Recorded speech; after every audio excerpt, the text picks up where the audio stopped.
BRS నేతలు మీడియాతో మాట్లాడుతున్నారు. ఇప్పుడు లైవ్ చూద్దాం. సరే, ఆయనతో పాటు మిగతా వాళ్ళని కూడా ఒకరిద్దరిని కలిపి మాట్లాడినారు. వాళ్ళు ప్రభుత్వంలోనే లేరు. సంతోష్ జనరల్ ప్రభుత్వంలో ఉన్నాడు. ఒకసారి ఆయనకి రాజ్యసభ ఇచ్చినారు. ఆయన మొత్తం పాత్ర అంతా కూడా కేసీఆర్కు వ్యక్తిగత సహాయకులు. నిజం చెప్పాలంటే ఆయన మంది కాదు కదా, మీ అన్ననే కదా.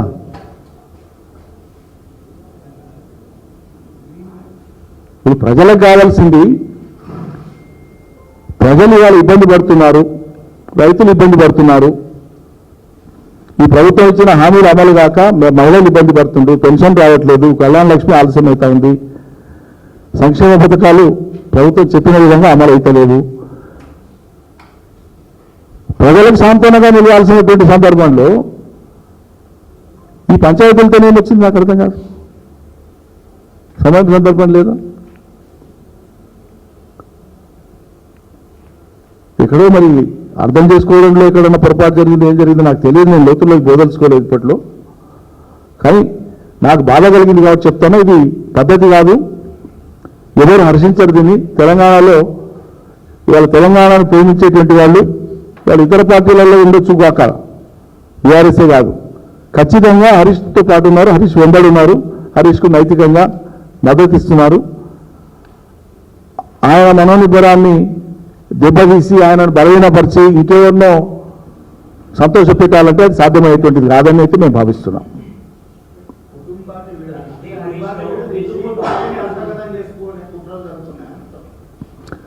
ఒక మాట బ్రదర్,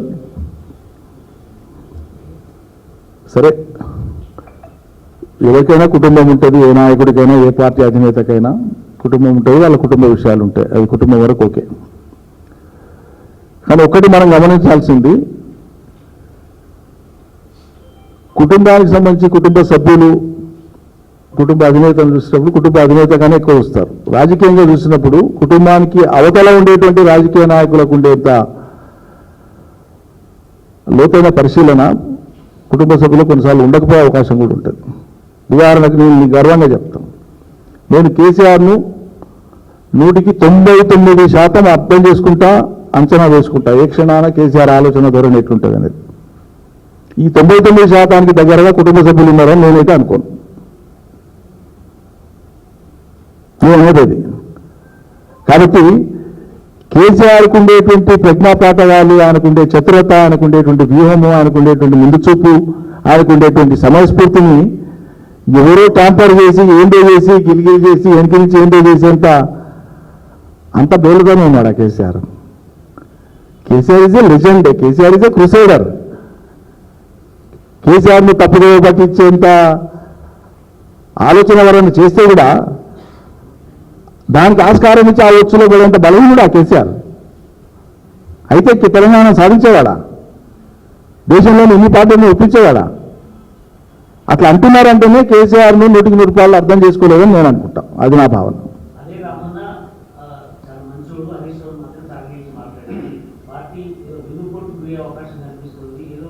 సరే, నేనేమంటున్నానంటే she is like my own daughter. నా డాటర్ కంటే పెద్దది, మా చెల్లెల కంటే చిన్నది. మా అధినేత కూతురు, మాకు కూడా సొంత కూతురు లాంటిది. మాకు అదే వాత్సల్యం ఉంటుంది. ఇప్పుడు రామన్న మంచోడు అనే మాట సంతోషం, హరీష్ అన్న చాలా మంచోడు అనేటువంటి మాట 10 సార్లు అన్నది కదా. మరి అది కూడా ప్రామాణికంగా తీసుకోండి మీరు.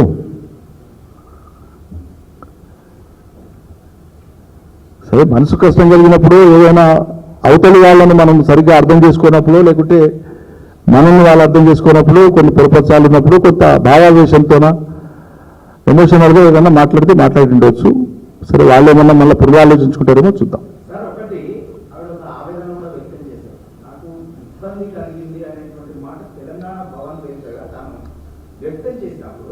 కనీసం ఒక వర్కింగ్ ప్రెసిడెంట్ గా సొంత చెల్లెను నేను వర్కింగ్ ప్రెసిడెంట్ కనీసం వచ్చింది అని అడిగే పరిస్థితి ఎందుకు లేదు పార్టీలో? ఒక సొంత మిగతా వాళ్ళకి ఏముంటుందని ఒక ఆవేదన ఎందుకు అలాంటి సిచ్యువేషన్? అంటే నేను ఏమంటున్నానంటే, అందుకే ఇంతకుముందు చెప్పాను, తన ఇబ్బందుల్లో ఉన్నప్పుడు తన పైన ఒక కేసు పెట్టి జైల్లో పెట్టినప్పుడు ఆడబిడ్డను అందరం బాధపడ్డాం, కుటుంబ సభ్యులు బాధపడ్డారు. అన్నలాంటి హరీష్ సొంత అన్నమైనటువంటి కేటీఆర్ ఆమె బయటకు వచ్చే వరకు వాళ్ళు సుప్రీంకోర్టుకు వెళ్ళి న్యాయవాదులు సంప్రదించి చట్టపరంగా చేయవలసినటువంటి అనేక ప్రయత్నాలు వాళ్ళని చేసినారు. పట్టించుకోలేనటువంటి మాట సరైంది కాదు. ఒకటి. రెండు, సరే ఎవరైనా ఉద్దేశపూర్వకంగా తనను ఇబ్బంది పెట్టే విధంగా కానీ ఏదైనా మాట్లాడి ఉన్నా, ఎవరైనా ఏదైనా ప్రచారం చేస్తున్నా అది ఎవరైనా ఖండించాల్సిందే. ఖండించలేదని మీరు ఎందుకు అనుకుంటున్నారు? చెప్పే వాళ్ళకి చెప్పి తిరిగి చెప్పింటారు కదా, చెప్పకుండా ఉండరు కదా. ఇక అది కేసీఆర్ గారు పార్టీ అధినేత తీసుకున్న నిర్ణయం మీద నేనేం మాట్లాడాను. నేను మాట్లాడిందల్లా కూడా ప్రధానంగా ఒకటి, ముఖ్యమంత్రి గారి పర్యటన సందర్భంగా ఆయన మాట్లాడిన మాటలకు ప్రతిగా ఏం చెప్పాలనో, ప్రజలకు ఏమి వివరించాలనో అదో ప్రయత్నం చేసిన. రెండు, నేను ఎరిగిన, టీఆర్ఎస్ శ్రేణులు ఎరిగిన, పార్టీ ఎరిగిన హరీష్ రావు గురించి తూలనాడి మాట్లాడడం, ఆరోపణలు చేయడం అది బాధ కలిగించేటువంటిది. అట్లా చేసి ఉండాల్సింది కాదా? ఆమె కూలిగా ఆలోచించుకుంటే ఆమెకు అర్థమవుతుంది. చేసి ఉండాల్సింది కాదు ఎట్టి పరిస్థితులలో. కేసీఆర్ను కాదని ఆ పార్టీలో ఇంకెవరో ఇంకేదో పాత్ర పోషించడానికి ఆస్కారమే లేదు. నేను కరాఖండిగా చెప్తున్నా. కేసీఆర్ అధినాయకుడు, కేసీఆర్ మాటనే శిలాశాసనం మా అందరికీ. మేమందరం తెలంగాణ సైనికులం, కేసీఆర్ అనుయాయులం. అది కేటీఆర్ కానీ, హరీష్ కానీ, నారాయణటోళం కానీ ఎవరైనా సరే, ఎవరికి ఏ పాత్ర ఇస్తే ఆ పాత్ర పోషిస్తారు. భవిష్యత్తుకు సంబంధించి ఎవరెవరో ఏవో కళలు కానీ ఏవో ఊహించుకొని ఏవో గీతలు తీసుకొని మేమిటు మీరటు అనేటువంటి కోణంలో ఆలోచిస్తే అది వ్యక్తిగతంగా పరిణతి చెందని అంశాన్ని తెలియజేస్తుంది. లేకుంటే వాళ్ళకు సమాజం పట్ల ఈ విస్తృతమైన తెలంగాణ భావి కర్తవ్యాల పట్ల ఆ అకుడిత భావం, ఆ దీక్ష లేదనిపిస్తుంది ఎవరైనా. మన లక్ష్యము మిగిలిపోయినటువంటి తెలంగాణ పునర్నిర్మాణ చర్యలు ఏమున్నాయో, సరే మనకు అవకాశం రాలేదు ఇప్పుడు 5 ఏళ్ళు. వీళ్ళు చేయకపోగా వీళ్ళు వాళ్ళ విధ్వంసం చేస్తుండే రకంగా చెప్పాలంటే, మళ్ళీ రాబోయే రోజులలో చేయాల్సినటువంటి పనుల మీద మనం దృష్టి పెట్టాలి. ప్రజల్ని అప్రమత్తం చేయాలి, ప్రజలకు బాసటగా నిలవాలి, అండగా నిలవాలి, ధైర్యాన్ని ఇవ్వాలి, సమర్థవంతమైనటువంటి పాత్రను పోషించాలి. ఇప్పుడు ఎత్తి చూపవలసింది అధికారంలో ఉండి ప్రజలకు బాధ్యత వహించాల్సినటువంటి పార్టీ లేదా ప్రభుత్వం. అది చేయని దాన్ని ఎత్తి చూపడం రాజకీయ నాయకుల కర్తవ్యం అవుతుంది, రాజకీయ కార్యకర్తల కర్తవ్యం అవుతుంది. దానికి భిన్నంగా ఏం చేసినా సొంత పార్టీని బలహీనపరిచినట్లే అవుతుంది.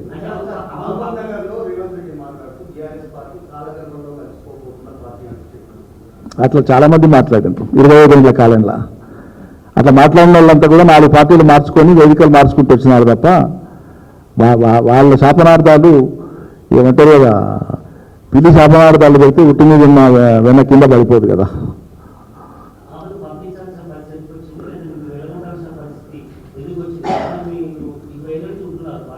25 ఏళ్ళ నుంచి నేనేమంటున్నా అంటే ఒక్కరి గురించి కేంద్ర బిందువు చేసి మాట్లాడుకోవాల్సిన అవసరం కూడా లేదు. ఈ పార్టీ లక్ష్యాలు ఎరిగి సందర్భానుసారంగా వ్యూహాత్మకంగా ఈ పార్టీ వేసేటువంటి అడుగులు వేసేటువంటి వాళ్ళు, నిగ్రహంగా ఓపికగా పార్టీ వ్యూహాన్ని అర్థం చేసుకునేటువంటి వాళ్ళు నిలకడగా ఉంటారు.